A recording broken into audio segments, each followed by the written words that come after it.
Ya, assalamualaikum warahmatullahi wabarakatuh. Di sini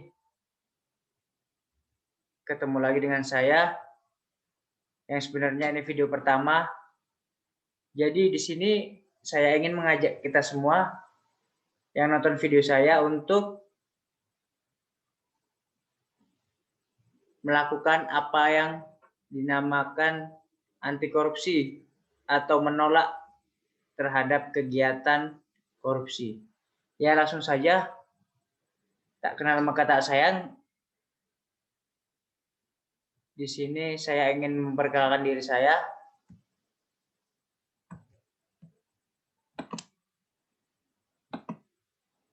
Nah, ini merupakan biodata saya.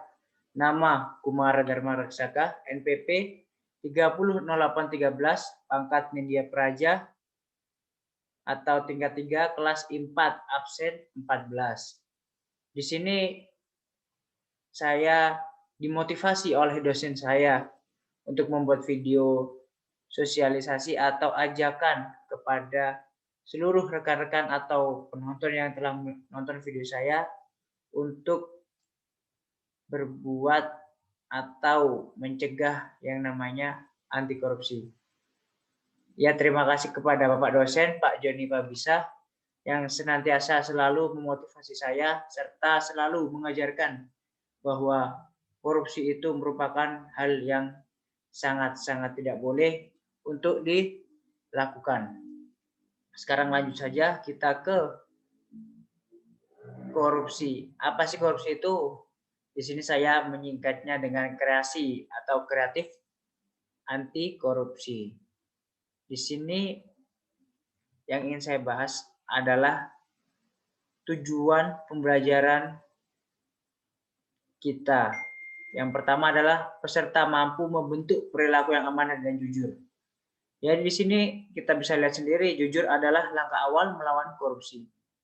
Dan jujur merupakan salah satu dari 9+1 nilai integritas yang dicanangkan oleh KPK. Jadi jujur ini sebenarnya merupakan hal-hal yang sangat mendasar dalam kehidupan sehari-hari dan seharusnya dan sepatutnya sudah kita biasakan sejak kita kecil, sejak kita dini. Karena apa? Jujur ini merupakan perbuatan yang sangat-sangat baik untuk diterapkan dan sangat-sangat terpuji. Yang kedua adalah peserta mampu berperan dalam pencegahan korupsi di lingkungannya. Jadi ketika kita belajar apa yang namanya pencegahan korupsi atau mengajak kepada orang-orang agar tidak melakukan korupsi, itu merupakan hal yang baik dan kita harus senantiasa mengajak sesama atau lingkungan kita untuk melakukan pencegahan korupsi dimanapun dan kapanpun. Yang ke metode pembelajaran. Di sini saya menyebutnya AKOSA atau yang pertama A, alami.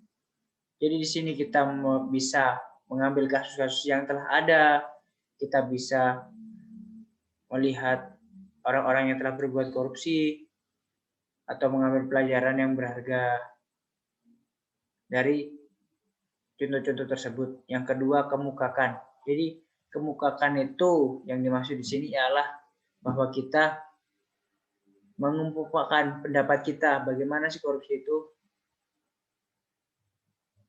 Kita berpikir apakah korupsi itu baik atau buruk atau bagaimana. Dan akhirnya masuklah ke tahap 3 olah. Yang di sini dimaksud adalah olah pikir. Kita berpikir untuk menanggapi apakah korupsi ini baik atau korupsi ini buruk atau hal apa yang harus dilakukan agar bisa mencegah korupsi ini. Yang keempat adalah simpulkan.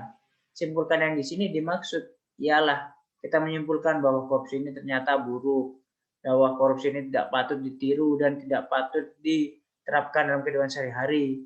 Dan akhirnya yang kelima, diaplikasikan dalam kehidupan sehari-hari. Nah, itu merupakan AKOSA atau alami, kemukakan, olah, simpulkan, aplikasikan.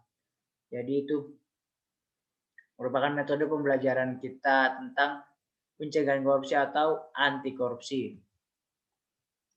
Nah, di sini ada 3 fungsi ASN menurut pasal 10 Undang-Undang ASN atau Aparatur Sipil Negara. Yang pertama, pelaksana kebijakan publik.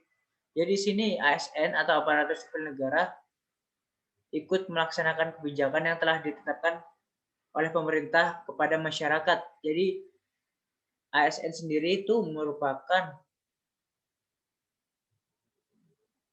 aparatur yang ikut serta dalam mensukseskan, dalam mewujudkan apa yang telah diprogram dan dicanangkan oleh pemerintah untuk memberikan atau untuk memberi masyarakat yang lebih baik. Yang kedua adalah pelayanan publik. Jadi kita bisa tahu sendiri bahwa di mana-mana kantor pajak misalnya itu ada ASN yang melayani publik dalam hal membayar pajak mungkin contohnya. Atau kita bisa lihat di Dukcapil ada ASN-ASN yang membantu kita untuk membuat surat-surat atau membuat akta-akta yang harus kita lengkapi atau data-data yang memang kita butuhkan. Itu merupakan ASN sebagai fungsi pelayanan publik. Yang ketiga adalah perekat dan pemersatu bangsa. Jadi di sini perekat dan pemersatu bangsa yang dimaksud ialah bahwa ASN ini merupakan tangan kanan dari pemerintah. Jadi ketika semua ASN di Indonesia bekerja sama untuk memberikan layanan terbaik untuk masyarakat Indonesia, maka disitulah Indonesia itu merekat, Indonesia itu bersatu. Tidak ada lagi yang dibeda-bedakan. Karena hasil kinerja yang maksimal dari seluruh ASN Indonesia yang akan memberikan yang terbaik kepada seluruh masyarakat Indonesia. Sekarang kita lanjut. Ini PNS sebagai pelayanan masyarakat yang profesional. Nah, di sini ada landasan prinsip profesi ASN. Ada 6 dalam pasal 3 Undang-Undang Nomor 5 Tahun 2014 tentang ASN sebagai berikut. Yang pertama ada nilai dasar, yang kedua kode etik dan kode perilaku, yang ketiga komitmen, integritas moral dan tanggung jawab pada pelayanan publik, yang keempat kompetensi yang diperlukan sesuai dengan bidang tugas, yang kelima kualifikasi akademik, yang keenam jaminan perlindungan hukum dalam melaksanakan tugas dan profesionalitas jabatan. Nah, sekarang kita lanjut di tips beraksi. Ya, di sini kita bisa lihat ada 4 tips beraksi. Yang pertama ialah pantang terlibat tindak pidana korupsi. Jadi yang namanya pantang itu tidak akan mau. Ketika kita pantang dengan hal-hal yang baik, itu merupakan tidak boleh ditiru. Tapi ketika kita pantang terhadap hal-hal yang buruk, contohnya korupsi, nah itu merupakan sifat yang harus diterapkan dalam kehidupan sehari-hari kita. Karena apa? Karena itu merupakan hal yang sangat terpuji. Yang kedua adalah berlatih integritas. Di dalam KPK telah dicanangkan ada 9+1 integritas. Integritas yang harus diterapkan dalam kehidupan sehari-hari. Menurut saya itu bagus. Tidak ada integritas yang menyimpang. Dan itu merupakan hal-hal dasar yang seharusnya kita telah laksanakan dari sejak dini. Yang ketiga adalah pilih salah satu peran. Kamu atau kita mau milih peran yang mana dari 9+1 integritas tersebut. Dan kalau bisa semuanya diterapkan dalam kehidupan sehari-hari. Dan juga ketika kita menjadi peran orang baik, maka jadilah baik, jangan mengambil menjadi peran orang yang buruk atau yang melakukan korupsi. Itu merupakan peran yang tidak boleh dilaksanakan atau tidak boleh ditiru. Dan yang keempat, ajak yang lain melakukan hal yang sama. Contoh sosialisasi seperti yang saya lakukan saat ini. Itu merupakan contoh mengajak yang lain agar tidak terjerat oleh kasus korupsi. Ya, sekarang kita lanjut. Nah, di sini ada UU nomor 31 tahun 99. Ada 7 kelompok tipikor atau tindak pidana korupsi. Yang pertama adalah kerugian keuangan negara. Yang kedua, suap menyuap. Nah, di sini suap menyuap ini sangat kental dengan lembaga-lembaga di sekitar kita. Di sini itu merupakan masih banyaknya suap menyuap ya. Jadi suap menyuap ini menurut saya hal yang sangat lumrah dilakukan oleh masyarakat Indonesia, dan itu merupakan sifat yang buruk dan tidak boleh ditiru. Jadi saya menghimbau kepada seluruh penonton yang menonton video saya untuk tidak melaksanakan suap menyuap. Karena bagaimanapun itu merupakan hal yang sangat-sangat merugikan diri kita sendiri maupun orang lain. Yang ketiga, penggelapan dalam jabatan. Nah, ketika kita ingin sebuah jabatan, maka jangan sampai melakukan penggelapan. Ketika kita bisa ikhlas, kenapa harus melakukan penggelapan? Ketika kita harus bisa memberikan yang terbaik, ketika kita bisa memberikan kerja keras kita terhadap masyarakat, maka jabatan itu akan datang dengan sendirinya. Yang keempat, pemerasan. Yang kelima, perbuatan curang. Yang keenam, benturan kepentingan dalam pengadaan. Yang terakhir atau ketujuh, gratifikasi.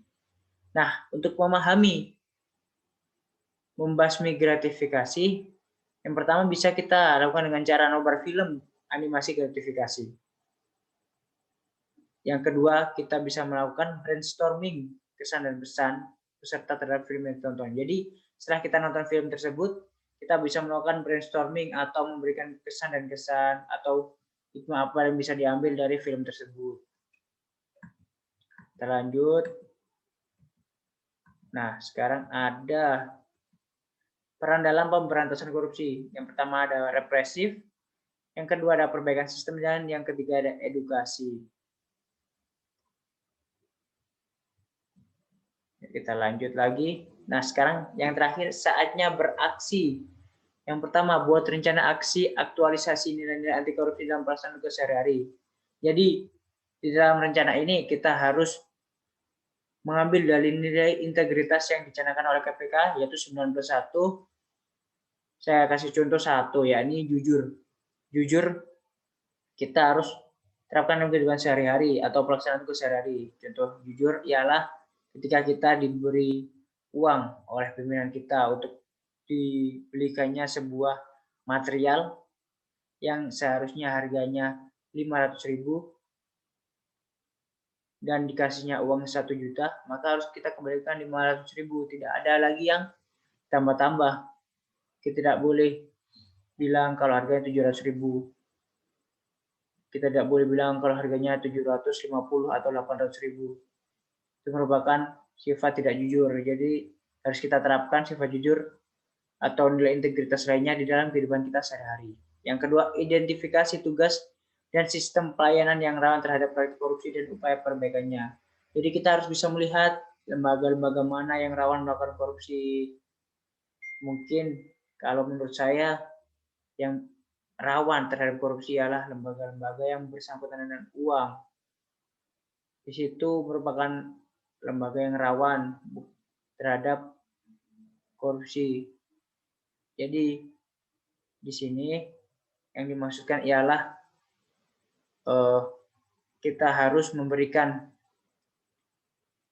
data lembaga mana atau pemerintah bagian mana yang rawan terhadap korupsi serta memberikan upaya perbaikannya. Contohnya ialah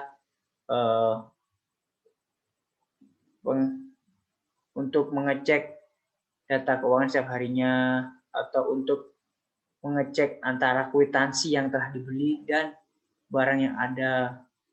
Yang ketiga, yaitu buatlah status atau quotes pada media sosial Anda tentang anti korupsi. Karena kalau bukan kita siapa lagi? Kalau bukan sekarang, kapan lagi? Dan terapkan 9, hindari 7. Apa itu 9? Yaitu nilai integritas atau anti korupsi yang telah dicanangkan oleh KPK, yakni yang pertama jujur, peduli, mandiri, disiplin, tanggung jawab, kerja keras, kesederhanaan, keberanian, dan adil. Dan hindari 7 kelompok tipikor. Yang Pertama, merugikan keuangan negara, suap menyuap, pemerasan, perbuatan curang, penggelapan dalam jabatan, benturan kepentingan dalam pengadaan, dan gratifikasi. Sekian dari saya. Apabila ada kekurangan saya mohon maaf dan see you next time di video berikutnya. Terima kasih. Wassalamualaikum warahmatullahi wabarakatuh.